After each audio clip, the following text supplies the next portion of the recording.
Good afternoon, welcome to my message of the day. I'm Warren, the rector here at St Columba's. Coming to a traditional church service, if you're not familiar with it, can be a disorienting experience. I can see this in the faces of people when they come for weddings and baptisms.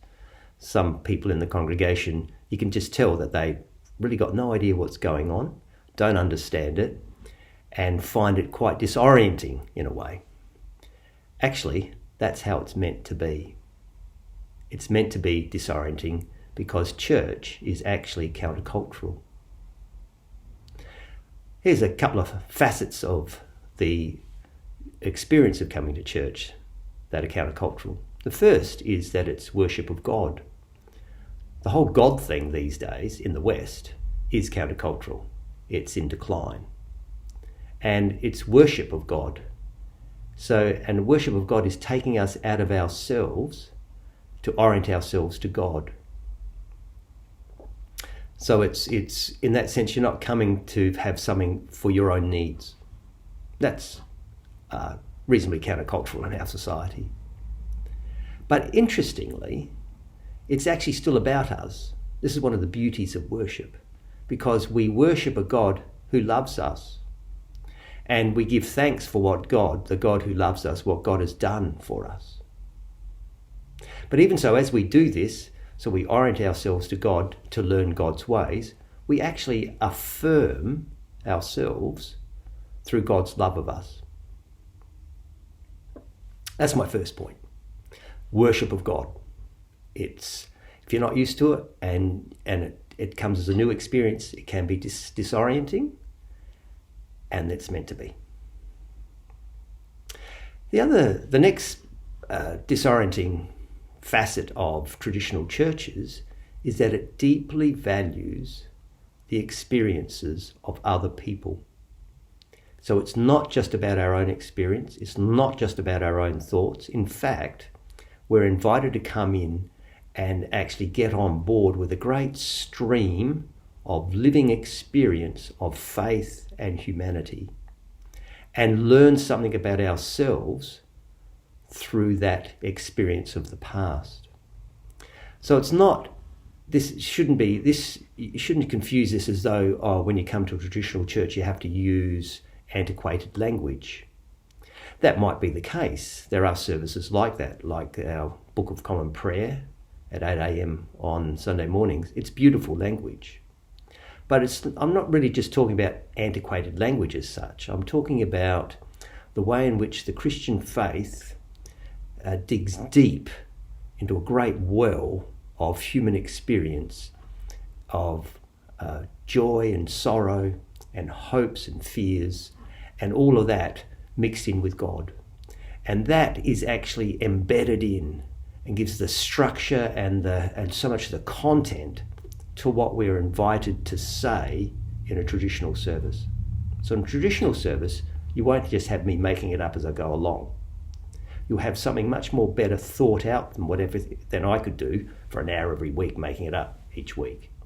And it'll be grounded in real experience of people. And in that way, when you come, you'll know that what you're doing, if you do it, it will work. It will change you, because it's grounded in so many people's experience over millennia of it working. That's quite countercultural in itself, to actually trust the past. So that's my second point. So my first point was worship of God. My second point is that it values the experience of those who've gone before us. My third point is that it's not meant to be entertainment. Traditional church is not entertainment. We might not realise this, but that is quite countercultural in our society. So much of our life is oriented towards being entertained. That's not to say that traditional church can't be engaging. It is. That we don't laugh, concentrate, we're uplifted, we can feel sad, etc., etc., etc. All of these things are part of the traditional church experience once you know how to access them. But it's done for a purpose, if you like, and the purpose is our transformation in love, not our entertainment. It's not for our titillation. It's for something much deeper than that. Now, along the way, we can be entertained, for instance. We can be engaged. We can be uplifted, etc., etc. But it's not entertainment. And part of that is it's always participatory. So we're asked to participate. And that might not be obvious to everyone when they come, because a good deal of what is said might be said by the priest on behalf of the people, but actually it's inviting us to learn how to participate even when someone else is speaking, to use someone else's words and participate, to participate in words that are better words than I could ever generate myself, deeper thoughts and feelings that I could ever actually try and access today.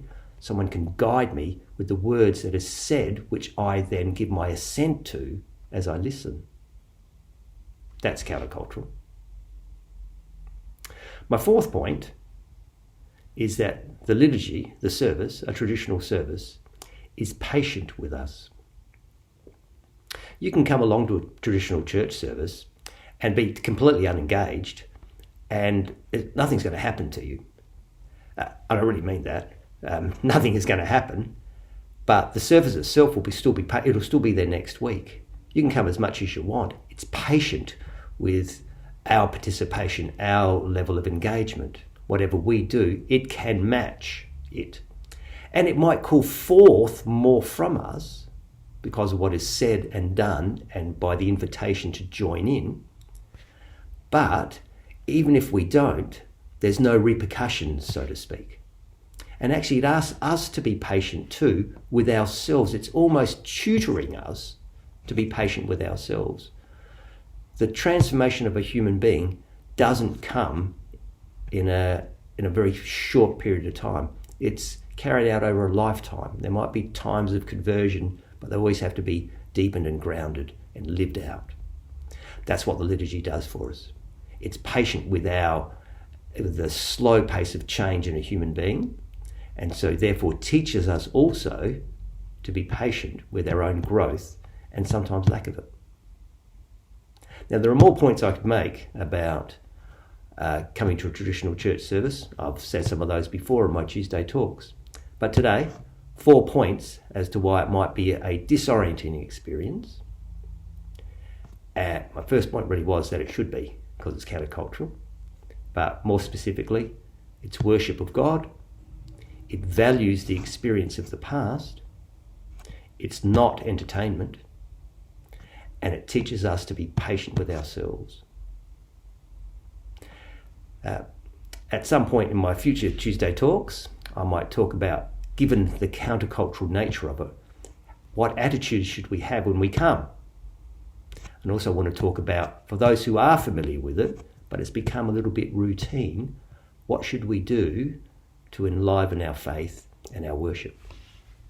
Thanks for joining me. Bye-bye.